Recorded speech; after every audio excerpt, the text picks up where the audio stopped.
حدیث پاک ہے، ابو عمار الحسین بن حریث سے مروی ہے، نبی اکرم صلی اللہ تعالی علیہ وآلہ وسلم کے حوالے سے حضرت سیدنا انس بن مالک فرماتے ہیں، فرمایا جب میں نے رسول کریم صلی اللہ علیہ وسلم کا آخری دیدار کیا، نظرتھا الی رسول اللہ، میں نے سرکار دو عالم صلی اللہ علیہ وسلم کو دیکھا، کاشف ستارہ تھا، آپ نے پردہ ہٹایا، یوم الاثنین، پیر شریف کا دن تھا، فنظرت الی وجہہ، میں نے سرکار کا چہرہ تکا، فرمانے لگے کأنہ برقۃ مصحف، مجھے قرآن نظر آ رہا تھا، کأنہ برقۃ مصحف، مجھے قرآن نظر آ رہا تھا، والناس یصلون خلف ابی بکر، حضرت انس رضی اللہ عنہ صحابی رسول کس طریقے سے رسول کریم صلی اللہ علیہ وسلم کے چہرے انور کی زیارت کو لفظوں میں کھینچ رہے ہیں، لفظوں میں بیان کر رہے ہیں کہ مجھے قرآن نظر آ رہا تھا، قرآن کی طرح رسول کریم صلی اللہ علیہ وسلم کا چہرہ تھا، والناس یصلون خلف ابی بکر، لوگ حضرت سیدنا ابو بکر صدیق کے پیچھے نماز پڑھ رہے تھے، لوگ ابو بکر صدیق کے پیچھے نماز پڑھ رہے تھے۔ اب میرا سوال ہے، دو ہی باتیں، یا تو انس نماز نہیں پڑھ رہے تھے، یا پڑھ رہے تھے تو دیکھ سرکار کو رہے تھے، اچھی بات ہے، اور یہ میں گمان کر نہیں سکتا کہ انس نماز نہیں پڑھ رہے تھے، ویسے ایسے تھے۔ اب یہاں احتمال ہے کہ وہ آ رہے ہوں جماعت میں شریک ہونے کے لیے، دیکھا ہو، احتمال موجود ہے، لیکن بخاری کی دوسری حدیث جو بتاتی ہے نا، خدا کی قسم، بخاری شریف میں کہ رسول کریم صلی اللہ علیہ وسلم کے پیچھے صحابہ نماز پڑھ رہے تھے، صحابہ نماز میں کھڑے ہونے کی حالت میں جب رسول کریم صلی اللہ علیہ وسلم تشریف لائے۔ اب اس حدیث میں بھی امام ترمذی بیان فرمایا، اب اگلا لفظ بتا رہا ہے، اب دیکھو رسول کریم کی شان دیکھو، بعض لوگ اہل سنت کے لوگ کہتے ہیں کہ یہ رسول کو نا اللہ سے ملاتے ہیں، لا حول ولا، جو رسول کو اللہ سے ملاؤ تو مسلمان ہی نہیں ہے، یعنی کہ ان کا مرتبہ اللہ کی طرح جانے وہ تو مسلمان ہی نہیں ہوتا، کافر ہے، اس سے کیا، لیکن رسول کا مرتبہ پہلے ہے کتنا، اتنا تو بتا دو، کوئی پیمانہ تمہارے پاس ہے تو لاؤ، ہم اس پیمانے سے آگے بڑھ گئے تو فتویٰ لگا دینا، ہمیں پیمانہ بتا دو، اتنا پیمانہ ہے رسول کریم کی محبت کا، اتنا پیمانہ ہے ان کے ادب کا، اتنا مقام ہے ان کا، اس مقام سے رتے بھی آگے گئے تو سارے بریلوی کافر، فتویٰ ہم دے دیتے ہیں، پیمانہ تم لا کے دے دو، یہ معیار ہے، مرتے قیامت تک کے لیے کوئی پیمانہ نہیں دے سکتا، اتنا ہے کہ رسول کریم صلی اللہ علیہ وسلم خالق نہیں ہے، رب نہیں ہے، باقی ہر اللہ نے وصف عطا فرمایا۔ سامنے یہ حدیث پاک ہے، کیونکہ میں اپنی طرف سے بیان نہیں کرتا، امام ترمذی نے لکھی اور بخاری میں بھی موجود ہے۔ اگلا لفظ بتاتا ہے انس رضی اللہ تعالیٰ عنہ نماز میں تھے، اب حیران ہو گئے، نماز میں دیکھ رہے ہیں، سارے تک رہے ہیں، باتیں کر رہے ہیں، والناس یصلون خلف ابی بکر کاد الناس ان یضطربوا، انس فرماتے قریب تھا صحابہ نمازیں توڑ دیتے، لوگ کہتے ہیں یار سرکار کی محبت، میں پوچھتا ہوں یار ان سے بڑا ایمان ہے کس کا، صحابہ سے بڑا، تو پھر یا تو آپ لوگوں نے پڑھا نہیں ہے یا پڑھایا نہیں گیا۔ اب میرے سامنے تو یہ حدیث رسول ہے، امام ترمذی نے لکھی ہے، 1200 سال پہلے کا محدث ہے، امام بخاری کا شاگرد بھی ہے اور امام بخاری کا یہ استاد بھی ہے، یہ شمائل ترمذی والا امام بخاری کا شاگرد بھی ہے، استاد بھی ہے، یہ شاگرد استاد کا رشتہ ہے ان دونوں کا، اور یہ بات امام بخاری نے بھی لکھی ہے، قریب تھا کہ لوگ نمازیں توڑ دیتے۔ اب اس کا مطلب ہے اگلی حدیث پاک لفظ پتہ کیا ہے، ہائے ہائے ہائے ہائے سبحان اللہ، فاشار الی الناس ان اثبتوا، سرکار نے اشارہ کیا کھڑے رہو۔ اب میں دو باتیں پوچھتا ہوں، یا تو یہ کہنا پڑے گا نماز میں ہی تھے، سرکار نے دلوں کو بھانپ لیا تھا، یا یہ کہنا پڑے گا، یا کہنا پڑے گا نہیں دلوں کو نہیں، یعنی کہ یہ کہو گے دلوں کو نہیں، حرکتیں ایسی کر رہے تھے کہ نماز توڑ دیں گے، سرکار نے فرمایا رہ جاؤ ادھر ہی رکو، کچھ نہیں کرنا۔ دو ہی باتیں، اس کے علاوہ تیسری بات کوئی نہیں ہو سکتی۔ یا تو صحابہ کرام علیہ رضوان نماز میں کھڑے ایسے سرکار کو دیکھ رہے تھے، قریب تھا، تکنے لگ پڑے کہ رسول کریم آ گئے ہیں، تو قریب تھا کہ نمازیں توڑ دیتے وہ، تو سرکار میں اس وضو رکے رہو، نماز پڑھو بس۔ سامعین جی وقار، یہاں پھر ایک بات کروں گا سادہ سی، مولوی کے پیچھے بندہ نماز پڑھے، کسی باہر والے کا مولوی لقمہ لے لے، کیا ہوتا ہے پتہ ہے؟ وہ نماز چلی جاتی ہے۔ باہر والے کا لقمہ لے لے نا، نماز چلی جاتی ہے۔ سرکار کا لقمہ لیا، نماز گئی ہے کہ نہیں گئی؟ پہلے یہ بتائیں، یہ تو آپ بتائیں۔ سامعین جی وقار، وہ باہر والے ہے ہی نہیں، وہ باہر رہ کے بھی باہر والے نہیں ہیں، ان کا مقام ہی ایسا ہے، خدا کی قسم، ہائے ہائے سبحان اللہ۔ وہ ابو بکر یا امہم، ابو بکر بھی پیچھے ہونے لگا ہے، مقتدی تو مقتدی، امام بھی جو ہے نا فدا ہے، ابو بکر بھی پیچھے ہونے لگے، نہیں یا رسول اللہ آپ آگے آ جائیں۔ ابو بکر یا امہم، سرکار نے اشارہ کیا، نہیں ابو بکر تو کھڑا رہ، تو ہی پڑھا نماز۔ سامعین وقار، خدا کی قسم، ایک ایک حدیث رسول کریم کی وہ شان کو بیان کرتی ہے، میں کیا بیان کروں۔ اب احباب کی مرضی ہے، احباب کی ذرا نوازی ہے، وہ کیوں رسول کریم، بات ہے رسول کریم کی، میرے ابے کی نہیں ہے، ہمارے ماں باپ، ہماری نسلوں کی نسلیں رسول کریم کی لگی نالین کی مٹی پہ قربان ہو جائیں، ہماری نسلیں رسول کریم صلی اللہ علیہ وسلم کی نالے مبارک، نال کہتے ہیں جوتی مبارک، جوتی مبارک سے لگی نیچی تلووں پہ، مٹی پہ نسلوں کی نسلیں قربان ہو جائیں تو یہ ان کے لیے جنت ہے۔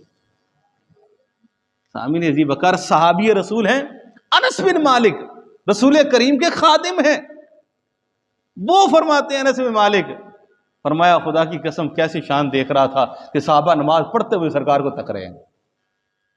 اب بتائیے، یہاں توحید میں تو فرق آنا چاہیے، یہ کون سی توحید ہے بھائی؟ یہ کون سی نماز ہے؟ اور اللہ کے بندو، صحابہ کرام تمہیں اللہ تعالیٰ نے ایمان کا آئیڈیل بنا کے بھیجا ہے، ایمان کا معیار بنا کے بھیجا ہے، تمہیں کہا ہے کہ تم میرے محبوب کے جانشین لوگ ہو، تم میرے محبوب کے وہ صحابہ ہو، تمہارے دلوں کو اللہ نے چن کے میرے محبوب کے قدموں میں ڈال دیا، اب تمہارا رتبہ اللہ نے بڑا بنا دیا، صحابہ کا رتبہ دے دیا، قیامت تک کے لیے نسلیں آتی رہیں، باتیں کرتی رہیں، صحابی کا رتبہ کسی کو بھی نہیں ملنا۔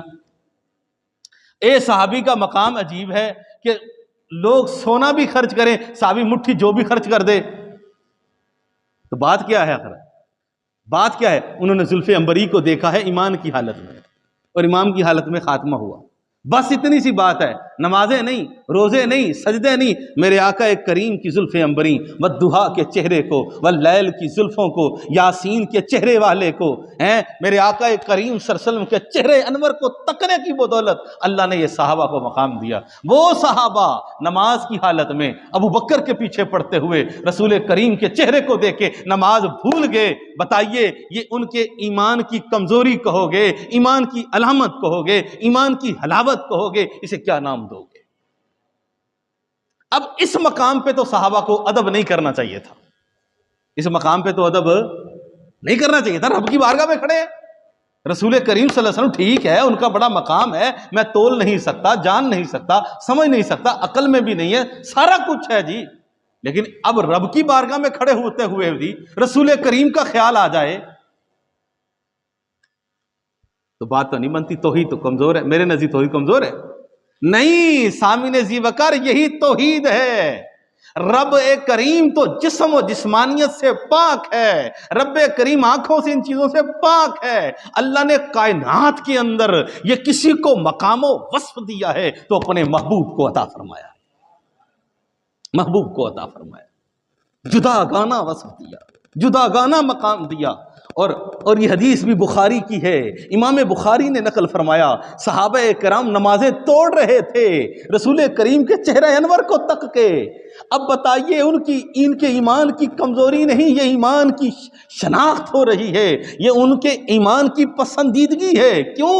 رب نے اپنے محبوب کے صحابہ کو چنا ہی ان کو ہے جن کے دل پاک کر دیے ایمان سے، وہ نمازیں توڑ رہے تھے۔ رسول کریم صلی اللہ علیہ وسلم فرمایا نہیں، ٹھہر جا نماز پڑھو۔ ابو بکر تو بھی ٹھہر جا، نماز پڑھا، تو بھی ٹھہر جا۔ پھر آگے پردہ نیچے کیا اور پھر تشریف لے گئے۔ آیا سبحان ابو بکر، اب بخاری یہاں پر امام ترمذی نے یہ نقل نہیں کیا، بخاری میں ہے ابو بکر تھوڑے قدم پیچھے بھی ہٹے ہیں، یا رسول اللہ آپ آ جائیں۔ ابو بکر پیچھے ہٹے ہیں۔ اللہ اکبر۔ سامنے جی وقار، قبلہ سے چہرہ پھر جائے تو نماز نہیں ہوتی، سامنے تو دروازہ نہیں تھا، دروازہ تو ادھر تھا۔ ہائے ہائے ہائے، خوشبو کو محسوس کیا، صحابہ کی بے تابیاں، اس کا مطلب ہے حرکت کی ہے صحابہ نے، مڑے ہیں۔ پھر بھی میرے آقا فرما رہے ہیں نماز میں ہوں۔ مہر ثبت بھی کسی صحابی نے نہیں کی، مہر ثبت بھی ان کے ایمان پہ بھی، ان کی نمازوں پہ بھی میرے آقا نے عطا فرمائی۔ اور جن صحابہ میں ابو بکر کھڑا ہے، عمر کھڑا ہے، عثمان کھڑا ہے، علی شیر خدا کھڑا ہے، بڑے بڑے صحابہ کھڑے ہیں، ان کو فرما رہے ہیں، اور وہ نمازوں میں ایسے ایسے ہو رہے ہیں۔ اس کا مطلب ہے ہم بے ایمان ہیں، ہمارا ایمان کمزور ہے، ہم غدار ہیں، ہم نکمے ہیں، ہم عقل کے کمزور ہیں، ہماری عقلوں میں اس محبوب کریم کی شان کا ابھی ایک ذرہ بھی نہیں بیٹھا جو اللہ نے اپنے محبوب کو عطا فرمائی۔ امام بصیری رحمۃ اللہ نے ایک بات کی، بصیری نے کہا یاد رکھ لو، تمہیں رسول کریم کا وصف بتا رہا ہوں۔ بصیری نے کہا کیا؟ بصیری سے پوچھا کیا وصف ہے؟ انہوں نے کہا یاد رکھ لو، نصارہ نے عیسائیوں نے نبی کو خدا بنا دیا تھا، خدا کہا تھا، یعنی کہ یہودیوں نے خدا کہا تھا، انہوں نے کہا تھا تم خدا ہو، اللہ کے بیٹے ہو۔ بس یاد رکھ لو میرے محبوب اللہ کے بیٹے خدا نہیں ہے، باقی اللہ نے ہر وصف اپنے محبوب کو عطا فرمایا۔ میں پوچھتا ہوں پنجابی آدمی رنج نہ ہو جائے، جی رنج سمجھتے ہو نا، رنج، ناراض۔ سسو مجھے آپ بتاؤ، رسول کریم کا نام اقدس نام آ جائے، نام بندہ محبت میں چوم کے لگا لے، مولوی کو اس پہ دلیل کی ضرورت تھی کوئی؟ خدا کی قسم کو دلیل چاہیے؟ نام رسول کریم کا۔ اب یہاں کون سا قرآن آیا تھا؟ بظاہر میں سمجھانے کے لیے، بظاہر تو ایمان کی کمزوری لگ رہی ہے، کوئی رب کی بارگاہ بظاہر میں کہہ نہیں رہا، میری ضرورت ہی نہیں ہے میں صحابہ کو یہ کہوں، ہم تو مسلمان ہی نہ رہے، صحابہ کو یوں کہہ گئے۔ بظاہر کیونکہ رب کی بارگاہ میں کھڑے ہیں، اس کی رب کی بارگاہ میں میری طرح نماز نہیں پڑھنے والے، وہ تو مستغرق ہونے والے، رب کی بارگاہ میں کھڑے ہو کے رسول کریم کو تک کے نمازوں میں یوں ہونے لگے، تو وہ یوں کہتے کہ نہیں انگوٹھے نہیں چومنے، ان کا نام آ جائے تو؟ ارے نماز میں کھڑے ہو کے ان کے ادب کو بجا لا رہے ہیں، جب سرکار کا نام آ جائے تو یہ کیا؟ اس میں کوئی مولوی مناظرہ کرتا ہے، کہتا ہے بتا یہ انگوٹھے چومنا لکھا کہاں ہے؟ جو رسول کریم صلی اللہ علیہ وسلم کا قیامت تک کے لیے ان لوگوں سے میرا چیلنج ہے، حدیث کی میرا پورا رسالہ ہے، اس پہ میری پوری کتاب ہے، القول الازہر فی حکم فضلات نبی الاطہر، رسول کریم صلی اللہ علیہ وسلم کے حوالے سے۔ لعاب کی تو بات ہی نہیں ہے، تو چھوٹی باتیں ہیں، تھوک کی تو بات ہی نہیں ہے، تھوک سمجھتے ہیں نا، تھوک لعاب، یہ تو چھوٹی باتیں ہیں، وہ لعاب پیا جی، انہوں نے پانی وضو کا وہ کیا، تو چھوٹی باتیں کرتے ہیں، چھوٹی باتیں ہیں، تو چھوٹی باتیں، لعاب چاٹا انہوں نے وضو کا پانی گرنے نہ دیا، یہ کیا ہیں؟ چھوٹی باتیں۔ میں نے پورا رسالہ لکھا ہے، اور حدیث کی سند بھی صحیح ہے۔ ایک ہوتا ہے نا حدیث کی سند کمزور ہوتی ہے، میں نے ثابت کیا ہے حدیث کی سند بھی صحیح ہے، اسناد صحیح، اس کی سند بھی صحیح ہے، حدیث پاک کی کمزوری نہیں ہے۔ کیا؟ رسول کریم کا پیشاب پی گئے، بتاؤ قرآن پاک کی کون سی آیت حدیث؟ یہ کون سا ایمان ہے؟ سوال تو بنتا ہے، یہ کون سا ایمان ہے؟ وہ یہ قرآن میں نہیں، حدیث میں نہیں، یہ کوئی ایمان ہے؟ پیشاب ناپاک ہوتا ہے بھائی، پیشاب ہی ہوتا ہے، چاہے کسی نبی کا یا کسی کا بھی ہے، حوالہ ہمارے ذمہ ہے، میرا پورا رسالہ ہے اس پہ۔ اللہ کا بندہ وہ پیشاب پی گئے، انگوٹھے نہیں چومنے تھے انہوں نے. اس قوم کا کریں کیا قسم خدا کی. رسول کریم کے نام پہ بھی کچھ لوگ کہتے ہیں نہیں، ہاں واجب نہیں ہے. یہ کس نے کہا ہے؟ واجب نہیں ہے. جو نہیں چومتا وہ بھی عاشق ہے، جو چوم لیتا ہے وہ بھی عاشق ہے. واجب نہیں ہے کوئی. یہ نہیں جس نے نہیں چومے تو وہ گناہگار ہوا. اچھا یہ بھی کوئی دلیل نہیں جس نے نہیں چومے تو وہ عاشق ہی نہیں ہے. یہ بھی کوئی دلیل نہیں. یہ میں نہیں بتا رہا نہ ہے. جو جڑا بھی چومے کوئی نہ تو عاشق ہی کوئی نہ. لیکن ایک ایتھے بھیڑ کوئی نہ ہو. گل نہیں ساری ایتھے ایتھے کوئی کھوڑ نہ ہوئے. اس میں قسم سے کوئی مجھے تو یا تو مجھے سمجھائے کوئی بندہ. مجھے تو کوئی نہیں. سبحان اللہ یا رسول اللہ تھوڑا نام آ گیا. میں قربان چلا جاواں یا رسول اللہ. این گا بچیاں نو بھی چومدے ہیں، بڑھیاں نو بھی چومدے ہیں، ماواں چومدیاں، سارے چوم. یہ نہ قرآن ہے نہ حدیث ہے. نہ قرآن چاہیا نہ اس طرح حدیث چاہیا. اتنے سارا کچھ جائز ہے. تو میرے آقا دا نام آ جائے تو نام تے کروں تیرے نام پہ جاں فدا. نہ بس ایک جہاں دو جہاں فدا، نہیں جو ایک جہاں سے جی بھرا، کروں کیا کروڑوں جہاں نہیں. کروں تیرے نام پہ جاں فدا، نہ بس ایک جہاں دو جہاں فدا. ایک جہاں نہیں دو جہاں فدا، نہیں دو جہاں سے جی بھرا.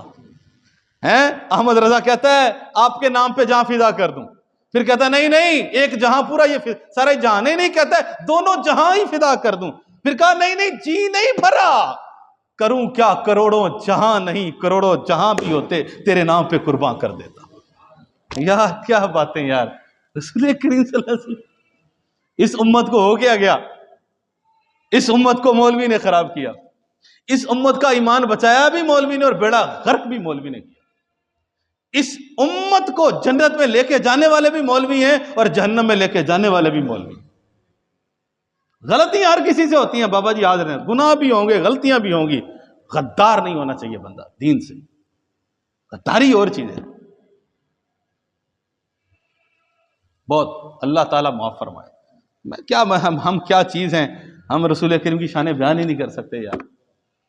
کسی نے کہا تھا فقط اتنا سبب ہے ان اکات بس میں محشر کہ ان کی شان محبوبی دکھائی جانی ہے. قیامت کے دن اللہ نے جو سارے منظر کو قائم کیا ہے وہ اسی لیے قائم کیا ہے لوگوں آج دیکھو میں نے اپنے محبوب کی شان کو کس طرح بلند کیا کہ سارے 1,24,000 کم و بیش نبی بھی وہاں بات نہیں کر سکتے، لفظ نہیں بول سکتے. سانس لینا بھی ہو رہا ہے کہ پتہ نہیں آج رب کریم کیا فیصلہ فرمائے گا.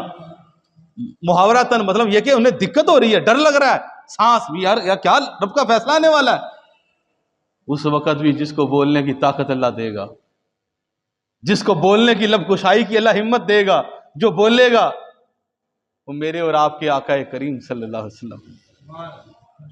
یار ابھی بھی کوئی بات رہتی ہے، کسر رہتی ہے. نہیں میرا ایمان کمزور ہے، ہم کمزور ہیں. یقین کریں ہم کمزور ہیں. اس لمحے جس لمحے ولیوں کو نہیں، صحابہ کو نہیں، نبیوں کو بھی ہے کہ پتہ نہیں کیا آج ہونے والا. ایک کے پاس جانے کے لیے ترس رہے ہیں کہ ہمارا کچھ کیجئے. وہ کہتا ہے نہیں ہمیں کچھ نہیں کر سکتے، آج نہیں ہے. نبی بھی کہتے ہیں آج پتہ نہیں کیا. کیوں کر وہ بھی سکتے ہیں. توجہ فرمائیے. نہیں لیکن اللہ نے شان اپنے محبوب کی دکھانی تھی. آج رب نے مقام ان کا دکھانا تھا، مرتبہ ان کا دکھانا تھا. رسول کریم بھی سجدے میں آ گئے نا. رسول کریم نے سجدہ کر کے بتایا مجھے مقام تو نے دیا، سجدہ کر کے بتایا مقام تیرا ہی ہے. اصل میں سجدہ کیا. ورفع راسک، محبوب سر تو اٹھا ذرا. اگر میں پنجابی جا کے سونے چہرہ تے وہاں والے پھر دوبارہ ورفع راسک، محبوب سر تو اٹھا. اشفا، تو شفاعت تو کر. فتشفع، ارے تیری شفاعت قبول کی جائے گی. تو مانگا جو مانگتا ہے، تو کہہ تو صحیح، تیرے کہنے پہ میں امت بخش دوں گا. سر تو سر اٹھا اپنا. سامعین اسی وقار اللہ نے اپنے محبوب کو بڑی شان عطا فرمائی. ان جیسا ہے ہی کوئی نہیں. اللہ تعالیٰ مجھے اور آپ کو ادب کی توفیق دے. اللہ تعالیٰ مجھے اور آپ کو رسول کریم سے محبت کی توفیق دے. اللہ تعالیٰ ان کے مقام و مرتبہ کو سمجھنے کی توفیق دے. یہ ساری باتیں، جیسا کہ مثال کے طور پر میں آپ سے ملتا ہوں، میں آپ کے لیے کھڑا ہو جاتا ہوں. اب شریعت نے نہ کہا ہے کھڑے ہو جاؤ، نہ کہا ہے کھڑے رہو. میں ادب کرتا ہوں آپ کا، میری عقل فیصلہ کرتی ہے. میری عقل کہتی ہے نہیں یار بڑا بندہ ہے، آپ کہتے ہو یہ عالم آدمی ہے، آپ کہتے ہو یار سفید داڑھی ہے، آپ کہتے ہو یار بزرگ ہے. میں کھڑا ہو کے ادب کرتا ہوں، آپ کو بھی اچھا لگتا ہے، مجھے بھی اچھا لگتا ہے. اسی طرح آپ آتے ہو، میں ہاتھ باندھ کے کھڑا ہو جاتا ہوں، میرا ادب ہے. باپ کے سامنے لوگ ہاتھ باندھ کے کھڑے ہوتے ہیں، کبھی باپ نے کہا شرک کردہ پہ ہیں. ہر کسی کو اچھا لگتا ہے، ادب ہے. ہاتھ باندھ کے بندہ باپ کے آگے کھڑا ہو اچھا لگتا ہے، بڑوں کے آگے ہاتھ باندھ کے کھڑا ہو اچھا لگتا ہے. وہ لوگ اسے اچھا سمجھتے ہیں. اب نہ قرآن میں منع ہے نہ ہی آیا ہے کرو، یہ خود ہی ایسی چیزیں ہیں جسے شریعت نے منع نہیں کیا، جائز ہے. سامنے ذی وقار. اسی طرح حالانکہ ابو بکر صدیق کا عمل ہے، ابو بکر صدیق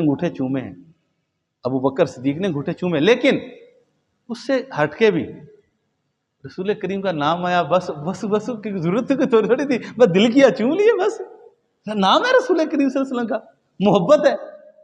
محبت کی وجہ سے میں جس طرح اس کی عزت کرتے ہوئے کھڑا ہو گیا، اور میں عزت کرتے ہوئے میں نے ہاتھ بھی باندھ لیے، عزت کرتے میں نے اس کے ہاتھ بھی چوم لیے. شریعت نے نہیں کہا تھا ہاتھ چوم، وہ ہاتھ چومنے کا نام ادب ہے؟ میں ہاتھ چوموں گا تو ادب والا ہوں گا؟ نہیں بھی چومے تو بھی ادب والا، چوم لیے تو بھی ادب والا، ضروری تو نہیں ہے. لیکن ذرا تھوڑا سا دل کو بھاتا کہ یار یوں. اسی طرح سرکار کا نام آئے، جو چوم لے وہ بھی ٹھیک، نہیں چومے وہ بھی ٹھیک، لیکن چوم لیتا ہے میرے آقا کو پسند تو ہوگا نا. میرا نام چوما ہے یار، میرا نام چوما ہے اس نے. میں آؤں، آپ میری عزت کریں، مجھے اچھا نہ لگے اور میں اس کو دل سے یعنی کہ یہ کہوں کہ یار میری پسند نہ ہو، یہ تو ہو نہیں سکتا نا. ہر بندہ آپ کسی کی بھی عزت کریں گے اسے اچھی لگے گی، کسی کی بھی عزت کریں گے اچھی لگے گی. جب سرکار کا نام چومیں گے کیا سرکار کو پسند اچھا نہیں لگے گا؟ لگے گا یار. نہیں کریں یار، لگے گا. کیا پھر کل قیامت کے دن میرے آقا مہربان نہیں ہوں گے؟ وہ تو انہوں پہ بھی مہربان ہوں گے، وہ پتہ نہیں کس ادا پہ ہو جائے. تو اس لیے میں تو حیران ہوں ان احباب سے، ان دوستوں سے، ان مولویوں سے، ان مفتیوں سے جو اس باتوں میں، خدا کی قسم میری بات اچھی لگے تو سمجھیے گا، نہ لگے تو آپ کی مرضی. یعنی میں حیران ہوں، قوم کو، ملت کو، دوستوں کو، بھولے بھالے لوگوں کو اس مسئلوں میں الجھا کے رکھ دیا. اوے تف ہے اس مولوی کے اوپر جو اس باتوں میں الجھا کے، وہ اس پہ بحث کر رہا ہے، وہ اس پہ بحث کر رہا ہے، وہ بیٹھے ہیں یہی باتیں چل رہی ہیں. او بھائی اس قوم و ملک کو، ملت کو بڑے بڑے مسئلے درپیش ہیں. کفر سے لڑائی لینی ہے، کفر سے لڑنا ہے، عیسائیت سے لڑنا ہے، یہودیت سے لڑنا ہے. ان باتوں کو لے کے بیٹھا ہوا قوم بیچاری محلوں میں بیٹھی، گھروں میں بیٹھی، فیس بک پہ بیٹھی، واٹس ایپ پہ بیٹھی، انہی چیزوں پہ لڑ رہی ہے. کیا جی یہ نماز جنازہ تو بعد پھر دعا منگنی چاہیے کہ نہیں چاہیے؟ یا پیڑیا کی ہو گیا، تو مانگ لی تی بھی ٹھیک، نہیں منگی تا بھی ٹھیک، منگی کہنے تو مولوی تو رب تو منگنی ہے دعا، یہ جو کی پوچھنے والی گل ہے یار. مینوں لڑتے نے نا مولوی بہ کے مناظرے بھی کرتے ہیں، مینوں نہیں سمجھ پائے. شاید میں مولوی چھوٹا پھر جاتا ہوں، یا تو میرا علم چھوٹا ہے، لیکن ہے انج کو نہیں، اللہ کا بڑا شکر ہے. لیکن میں کہنا میں تو میرے سمجھ لگ جائے گل انج نہیں. انہوں نے ساری 2 نمبری مولویاں کی، اللہ انہوں نے ہدایت کرے. ان گلاں بھائی بڑے بڑے مسئلوں سے در پہ الجھنا ہے. گھر کے اندر بڑے بڑے مسئلے تو کہتے نہیں یار کی تو نکے نکے گلاں پہ اوتھے بڑے آ کام کرنا لگ وہ تے انج ہویا پیا ہے تے تینوں اس گل دی پئی نکی جی گل دی پئی چھڑ دے نکی جی گلاں. بھائی یہ چھوڑ دو یہ چھوٹی چھوٹی باتیں. بڑے بڑے مسئلے ہیں. کفر کو دیکھو کہ کافر کس طرح صفوں میں گھسا ہوا ہے مسلمانوں کو، کافر کسی طرح مسلمانوں کو تاک رہا ہے، کافر کس طرح مسلمانوں کے پے در پہ ہوا ہے، کافر کس طرح مسلمانوں سے سازشیں کر رہا ہے، کافر مسلمانوں کی صفوں میں گھسا ہوا ہے، اندر گھس گیا ہے اور گھس کے تمہیں مار رہا ہے، تمہیں کمزور کر رہا ہے. اور ہم جو ہے نا اسی مسئلوں میں بیٹھے ہوئے ہیں، وہ فلانا جی، وہ فلانا فرقہ، وہ فلانا فرقہ، وہ فلانا فرقہ. اللہ تعالیٰ اس قوم کو ہدایت دے. اور اللہ تعالیٰ بدعت یعنی بدعت یاد رکھ لیں. بدعت کی لمبی تفصیل ہے، میں آپ کو سادہ لفظوں میں آپ کو ایک لائن میں سمجھاتا ہوں. بدعت ہے نا، بدعت باتیں کرتے ہیں بدعت ہے، یہ بدعت ہے. بدعت کی ڈیفینیشن کے حوالے سے میں سمجھاؤں گا تو آپ کو مشکل ہو جائے گی. میں آپ کو آسان لفظوں میں بتا دوں، جو بھی نئی چیز، جو بھی نیا کام وہ رسول کریم کے دین کے کسی چیز کو مٹا دے، ختم کر دے اس کو، وہ بدعت غلط ہے، بس سادہ سے لفظ، وہ بدعت جائز نہیں، وہ بدعت صحیح نہیں۔ باقی ساری بدعت نہیں ہیں، ٹوپی پہ یہ سب لوگ دور ہے، فضول باتیں، اسپیکر نہ دور ہے، نہ پکیاں مسیتاں اس طرح دور ہے، ٹھیک ہے نا، نہ پنکھے۔ بدعت کا معنی نئی چیز کو کہتے ہیں، نیا کام، سارے کام ہی نئے، اور مدرسے اس وقت تھا ہی نہیں رسول کریم کے دور میں، کہاں تھے مدرسے؟ نہ بخاری تھی سرکار کے، تو یہ تو بعد میں لکھی گی بخاری میں، سارے کام ہی بدعت ہو جائیں گے، ایسا نہیں ہوتا۔ بدعت وہ گناہ ہے جو رسول کریم کے دین کو مٹا دے، وہ بدعت گناہ ہے، وہ کوئی کرے، بچہ مولوی کرے چاہے کوئی کرے، سنی ہو بریلوی ہو، کوئی کرے، وہ بدعت گناہ ہے، کوئی کام کرے۔ اللہ کرے میری بات جو سمجھ لگی ہو۔ وآخر دعوانا الحمدللہ رب العالمین۔